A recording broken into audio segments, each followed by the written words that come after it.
আমাদের আসলে মূলত ফিল্ড ওয়ার্কই মানে আমাদের মেন, কারণ দেখা যাচ্ছে আমরা ভার্সিটিতে বা বিশ্ববিদ্যালয়ে যেসব পুঁথিগত বিদ্যা আমরা পড়বো সেসব আসলে ম্যাটার করে, কিন্তু আসলে আমরা ফিল্ডে বা এই ধরনের কাজে আমরা যেসব শিখবো যে কোনটা জীবনকাল কত বা কোনটা ব্রিডিং কিভাবে করা হচ্ছে, এইসবই আসলে মূলত মানে কৃষির যেই কোর যে জিনিসটা এটাই আসলে মূলত ম্যাটার করে।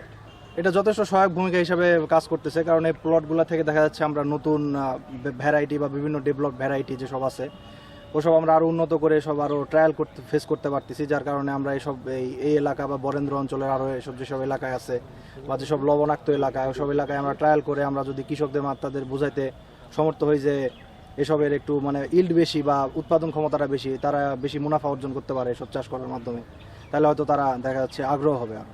এখানে অনেক ধরনের ভ্যারাইটি চাষ করা হচ্ছে, যেটা চাঁপাইনবাবগঞ্জে নর্মালি চাষ হয় না।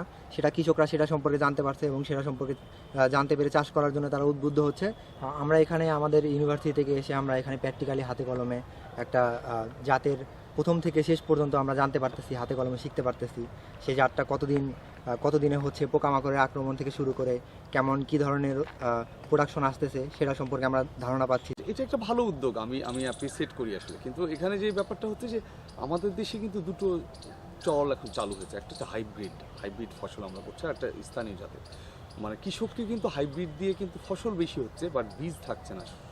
কৃষকের মানে খরচের যে লাগামহীনতা সেটা বন্ধ হবে যদি এটা দেশিভাবে ওনারা বীজটা, আমরা করলাম চাষ, আবার বীজটা সংরক্ষণ করতে পারলাম, আমরা চাষাবাদ করতে পারলাম, তাহলে আমাদের একটা খরচ কমে আসলে।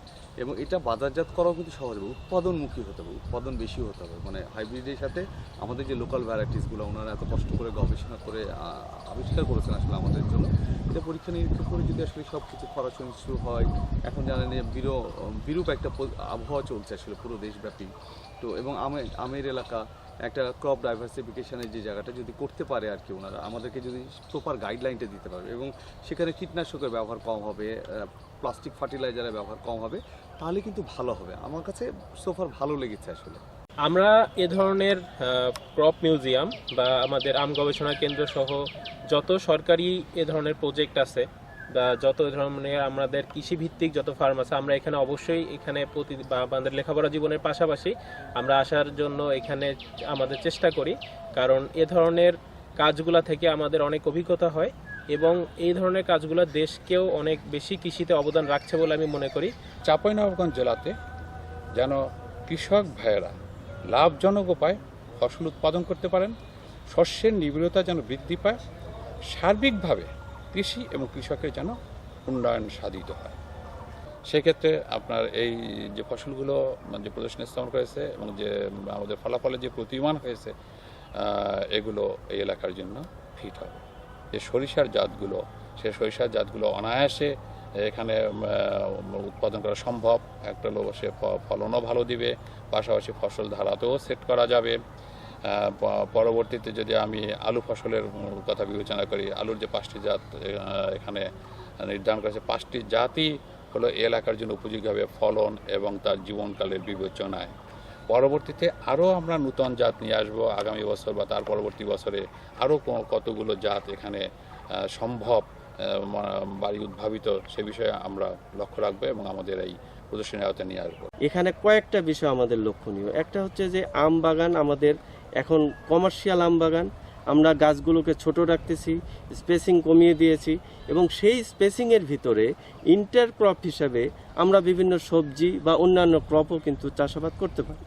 তো সেটাতে বিভিন্ন পোকামাকড় আসবে, রোগবালাই আসবে। এই রোগবালাই পোকামাকড় এটা অ্যাডাপ্টেবিলিটি কেমন, এর আগমনটা কেমন, এগুলো দেখার জন্য যেমন একটা বিষয় এখানে আসবে। আবার ওই ক্রপগুলোর যেগুলো সবজি বা অন্যান্য ক্রপ, সেগুলোর উৎপাদন, সেগুলোর ফলন, সেটার প্রসিডিওর কেমন, এটার ফলন কেমন, এগুলো বিশেষ করে দেখার জন্যই কিন্তু আমাদের এই মিউজিয়াম। যে ফসলগুলি এই এলাকায় উপযোগী সেগুলিকে আমরা নিয়ে আসছি।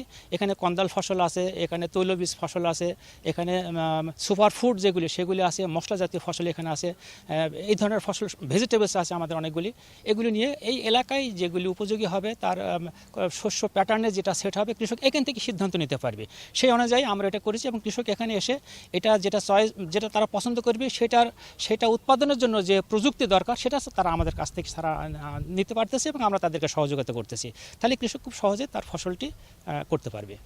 আমরা যে উদ্দেশ্য নিয়ে এটা করেছি এবং সেই উদ্দেশ্যতে আমরা সফলতা পাচ্ছি এবং এটি আমরা প্রতি বছর আমরা এটা কন্টিনিউ করবো, চালু রাখবো আর কি, যাতে কৃষকদের নতুন নতুন কৃষকরা এখানে আসবে, তারা এখান থেকে তার জ্ঞান আহরণ করবে এবং সে তার পছন্দ মতো ফসল উৎপাদন করবে।